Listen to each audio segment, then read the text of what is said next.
안녕하세요. 룰루맘입니다. 캘리포니아 거주하시는 분이 타주의 아주 적은 W2 수입으로 인해서 디스퀄리피케이션이 돼서 그 수당 지급이 거부되신 분이 있어요. 그런데 이분이 이제 타주의 그 수입으로 따지면 또 그 주에서도 거부가 된 사례예요. 그래서 2달 정도 걸려서 캘리포니아에 이제 히어링까지 간 그걸 제가 과정을 좀 여러분과 공유하려고 합니다. 그래서 이와 유사한 사례가 있으신 분들은요, 댓글로 해주시면 제가 조금 도움이 될 수 있을 것 같습니다. 수당 신청이 2달이 넘도록 계속 지로로 나왔어요. 그런데 마지막에 디스퀄리피케이션으로 나왔어요.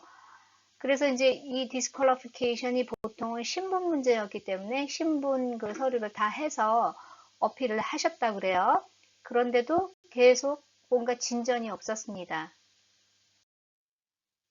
그런데 이 이메일이 이제 온 거죠. 사우스캐롤라이나에 접수를 해라 이거예요. 왜냐면 W2 인컴이 그쪽에 있었기 때문에. 근데 제가 이분을 한 이메일을 80번을 주고 받으면서 리뷰해 줬을 때도 저한테는 사우스캐롤라이나에 W2 수입이 있다라는 말씀을 안 하셨었어요. 그걸 처음부터 하셨다면 제가 더 빨리 이걸 진행을 시켰을 텐데, 그래서 이 이메일을 보고 제가 그걸 알게 됐어요. 그래서 이제 이 이메일을 받자마자 바로 사우스캐롤라이나로 이제 신청을 한 거죠. 온라인으로 이제 신청을 했어요. 같은 날. 그러고 나서 이제 사우스캐롤라이나에서 답이 온 거예요. 인컴이 1,400불밖에 되지 않았기 때문에 위클리 베네핏과 맥시멈 토럴 베네핏이 다 지로로 나왔어요. 결국은 사우스캐롤라이나에서 UI를 받을 수 없는 수입이기 때문에 거부가 된 겁니다.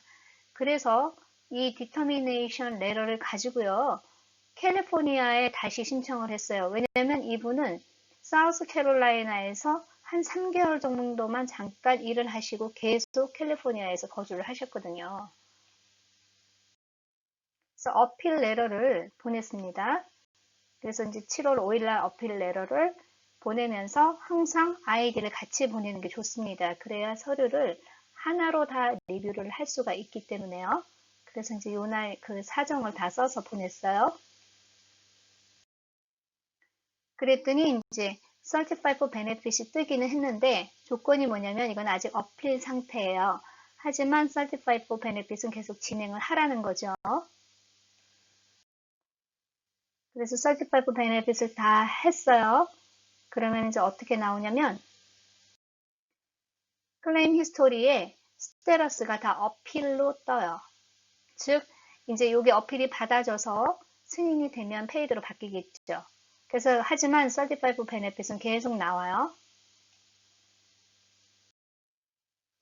그런데 이제 판사가 히어링을 하겠다고 이렇게 이제 왔어요. 그래서 이제 날짜가 정해졌죠. 항상 시간이 정해진 시간 15분 전에는 무조건 전화를 하셔서 대기를 하셔야 돼요. 그래서 원하는 그 랭귀지를 이때는 통역 서비스를 해줘요. 전화상으로. 그렇게 하고 가장 중요한 거는요.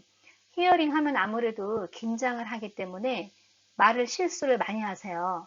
그래서 실수하지 않도록 하기 위해서는 이렇게 요약해가지고요. 서류들 옆에 두고 메모를 해서 그 판사 앞에서 내가 어떻게 어필을 해야 되는지 가장 중요한 핵심 몇 가지를 적어서 그렇게 준비를 해 두셔야 돼요. 안 그러면 거의 대부분 분들이요.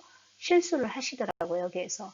그래서 여기 판사가 결정이 나면 다시 이걸 어필할 수 있는 기회는 있지만 그걸 받아들여지는 게 굉장히 어려워요. 거의 받아들이기가 힘든 겁니다. 그래서 메모하시는 거 가장 중요해요. 자, 그래서 이제 지금 보면은 페이드로 지금 나와요. 여기 내용이. 이게 한 2달 정도 걸렸어요. 이렇게 되기까지가. 그런데 만약에 히어링에서 답을 잘못할 경우에 이게 갑자기 번복이 되는 경우도 있어요. 그래서 지급을 했다가 한꺼번에 수당을 다 물어내라고 그러는 경우도 있으니까 여러분들 히어링 혹시 노티스를 받으신 분들은요. 댓글로 꼭 문의해 주시고요. 어떤 상황인지 그 내용을 반드시 리뷰를 좀 제가 해봐 드렸으면 좋겠어요. 여기에서 기각이 되면 이 주에서도 못 받고 저쪽 주에서도 못 받는 경우도 많아요. 그래서 꼭 이런 케이스가 아니더라도 히어링 노티스가 오신 분들은요, 꼭 댓글로 한번 문의를 주시겠어요? 간단한 분들도 있지만 조금 말실수를 잘못해서 거부되는 사례들도 꽤 많습니다. 뭐 주의하셔야 돼요. 어필을 했는데도 한 달 이상 수당 지급 진행이 되지 않는 분들은요, 제가 어필 서류를 한번 이메일로 보내주시면 리뷰를 한번 해봐 드릴 수 있어요. 그렇지만 제 개인 이메일을 공개하지는 않겠습니다. 안 그러면 사소한 것까지 댓글로 다 찾아보면 있는 답을 다 계속 1대1로만 상담 받으려고 그러세요. 그러다 보면 제가 시간이 너무 소모가 되고 이미 답이 있는 걸 보지 않으신 분들은 제가 그렇게까지 도와줄 그런 시간이 없어요. 그래서 만약에 정말 급하시고 꼭 도움이 필요하신 분들은 여러분들의 이메일 주소를 남겨주세요. 부탁드리겠습니다. 오늘도 좋은 하루 되시고요. 구독 꼭 부탁드려요. 감사합니다.